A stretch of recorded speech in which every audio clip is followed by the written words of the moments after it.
Okay, Calc section 7.5 the examples on this sheet are going to look really similar to the last two examples that we did in the last video, where we're solving for like time or things like that in exponential growth and decay models. So they start us off with different types of models. So we have growth and decay, then we have something called the Gaussian model, which I don't spend a lot of time talking about. Then there's also a logistic growth model, and the last one is a log model. So they have exponential, log, logistic, and then the Gaussian model.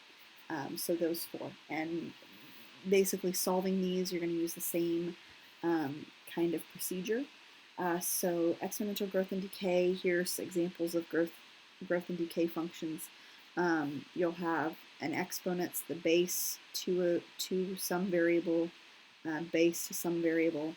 A lot of times with the decay function, they'll either have a negative exponent, or if they do have a positive exponent, it will be a fraction, so like 1/2 to a positive exponent will represent a decay function. So either this number or the exponent will be negative, or the base will be a fraction, or I shouldn't say fraction because I said not to say fraction, a number less than 1. Okay, so they're just kind of showing you the world population in millions from 1995 through 2003 can be represented by this function. So they took a bunch of stats from 1995 through 2003 and they said, this is what the function looks like. Okay, and they said t equals 5 and 13, so that must mean that year 0 corresponds to 1990 if 1995 is represented as 5. So 5 is 1995, etc.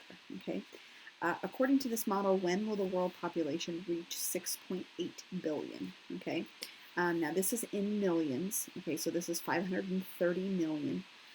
So we probably should convert the 6.8 billion to millions. So that is just going to be 6800 million. Okay, that's what that will look like. So we're going to plug that in for p, and then we're just going to solve for our time, just like we did in the last section, and then figure out what year that will be. Okay, so I'm going to come right over here to the side. 6800, that's what we have it converted to.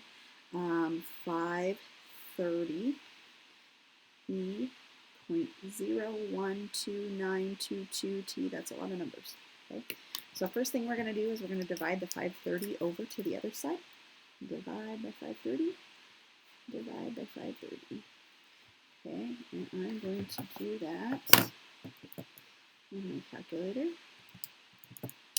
6,800 divided by 530, and that will give me 12.83. Now, and I'm going to save that number in my calculator because it's going to be easier just to type or just to use that number. The E is still there, but if I have an E and I want to get rid of it, I just stick an ln in front of both sides, and that will allow me to get rid of or cross that side out. Okay, so I'm going to take an ln of what the answer is in my calculator. So ln, and I just I use the answer button. You probably have one of those on your calculator. I don't see this very well with the glare, but yeah, ln of that answer. Okay, and that will end up being 2.55-ish equals 0.012922t, and if I want to solve for t, then I just divide by that decimal number. So blah blah blah, divide by that blah blah blah. I'm going to take divided by 0.012922, and that will give me the number of years. Holy cow.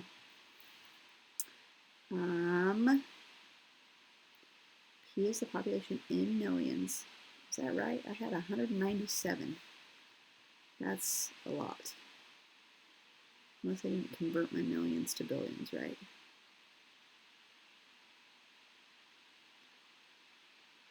I don't know. 197.45, we'll say, years. So according to this, the population, it'll take 197 years to reach 6.8 billion, which I don't think that's necessarily right. If I add that to 1990, it will be 2187 will be the year. 2187. So we've got another about 100 years to go. 160 years approximately, if we want to wait for the population to reach 6.8 billion. I don't know what I did wrong. 530 million. If you just move the decimal 3 places, 6.8 billion would be 6,800 million. I don't know. That's a weird number. Anyway, so that's what we get. All right. The Gaussian model is a bell-shaped curve model, which I don't spend a whole lot of time talking about because we do this in stats a lot, and really in stats class itself, we really don't deal with the formula for the Gaussian model, but this is kind of what it looks like. It's really kind of ugly. It involves E. So if they would give us numbers to plug in, we would solve it exactly the same as what we would do up above here. We would eventually use ln and solve from there. Okay, so I don't talk about him a whole lot. Let's go to the back side. A logistic growth model. Okay, we start to talk about this in trig just a little bit, and then we talk about it more a little bit in calc. But a logistic growth model is a lot of times better than an exponential growth model. And the reason why I say that is exponentially, nothing in the real world is going to increase or decrease exponentially. Well, increase exponentially anyway. Like bacteria. If you have bacteria that's growing, it's going to probably start increasing exponentially, but it's going to eventually run out of a food source. So if you're talking about like mold on a piece of bread, well, it'll run out of area on the bread to cover, or it'll run out of, its food source. Population. The world population cannot increase forever because we're going to run out of place to put people. We're going to run out of food. We're going to run out of all of these things. So a logistic curve takes that into consideration, and it starts increasing exponentially, but then it like levels out at a certain point. Okay, so basically it has a horizontal asymptote. It has a ha at the top where it caps out. Okay, and that ha is represented by this number A. Number A. It is a number. And that's where your cap out is, okay? So on a college campus of 500 students, this is a really appropriate example right now because we're talking about viruses. One student returns from vacation with a contagious and long-lasting flu virus. The spread of the virus is modeled by this function, okay? So years from now, they'll probably come out with a similar type of equation for the coronavirus. I don't know, we'll see. Y is the total number of students infected after T number of days. I'm going to underline the word days so that we know that what units we are working in. The college will cancel classes when 40% or more of the students are infected. Okay, so 40% of the students, if there's 5,000 students, let's figure out what that is. 40%. Oh, excuse me. 40% would be what? 2,000? 2,000 people. Yeah. So I'm going to cross this out, and I'm going to put 2,000 students, so we know exactly that is 40%. How many students are infected after 5 days? So this one is not going to be solving anything. I'm just plugging 5 in for T there. Okay, so you got to be kind of careful how you type this in though. So I'm going to start with 5,000 on the top, divided by parentheses. 1 plus 4,999 e to the negative 0.8 times 5. Okay, so after 5 days, there are 54 students infected, approximately. 54 students. I wonder how that compares to the coronavirus. I don't know. Now is where the tricky part comes into play. After how many students, or after how many days will the college cancel classes? So we said that 2,000 students would have to be sick in order for classes to be canceled. So we're going to plug that in for y, and we're going to solve this guy. Okay, so 2,000, I'm going to write all the way over here. 2,000 is going to be my y value. I have 5,000 and 1 plus 4,999 e to the negative 0.8 t. Okay, now, the t is in the bottom in the denominator, and I'm going to get him out. So I'm going to do this little flipperoo thing where I flip these two around. Okay, so 1 plus 4,999 e to the negative 0.8 t equals 5,000 divided by 2,000. Okay, 5,000 divided by 2,000 is 2.5. Yeah, okay. So 2.5 here. All right, now, getting rid of some other things. I want to get the e by itself, so I'm going to subtract the 1 here. Okay, and then I'm going to divide by 4,999. Divide by 4,999. So I'm going to do a bunch of these steps all at one shot.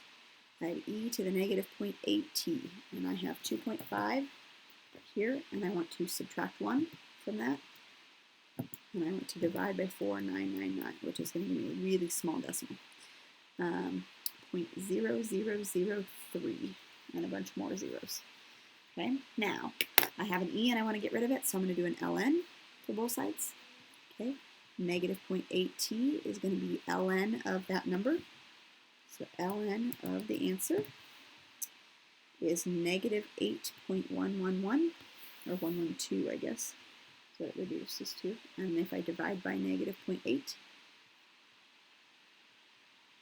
okay, divide by negative 0.8, I get t is equal to 10.1.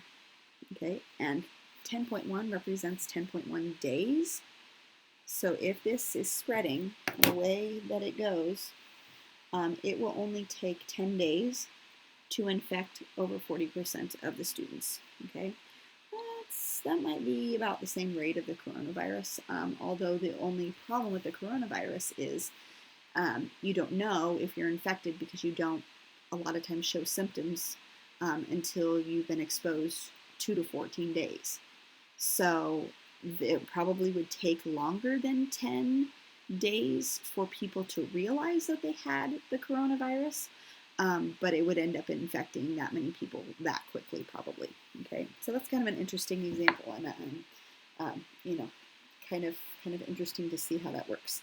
Okay, last one is a log model. Logs are the inverses of exponential models, so we'll just do this one real quick. On the Richter scale, the magnitude of an earthquake intensity is represented by log base 10 of the intensity that it is over the minimum intensity, which is labeled as 1. 1 is labeled the minimum intensity. So that's kind of nice. We really are dividing by 1, so we're not, that bottom number really doesn't mean a whole lot. Find the intensity per unit area for Tokyo and Yokohama, Japan in 1924, whose Richter magnitude was 8.3. Okay, so 8.3 is going to go here. All right, I have 8.3 equals log base 10 of the intensity, and really it's intensity divided by 1, but I'm not going to put that divided by 1 in there. Right, now I have a log base 10 and I want to get rid of it, so I can raise it to a power of 10 to make it go away. So the intensity is going to be 10 to the 8.3 power, which is a big number. 10 to the power of 8.3. Oh my goodness, I don't know if I really want to write this out. Intensity, 199526231.5. That is the intensity. 199 billion, or no, 199 million. Is going to be the intensity, whatever that means, for this 8.5 magnitude earthquake. The highest is a 10 on the Richter scale. 8.3 is really pushing it. In fact, I don't think they've ever had a magnitude 10 earthquake, so 8.3 might be one of the largest they've ever had. Okay, so a lot of this stuff is what we did in the last section, but this is kind of just putting you know, story problems to it, and we actually feel like we're solving for things. Okay.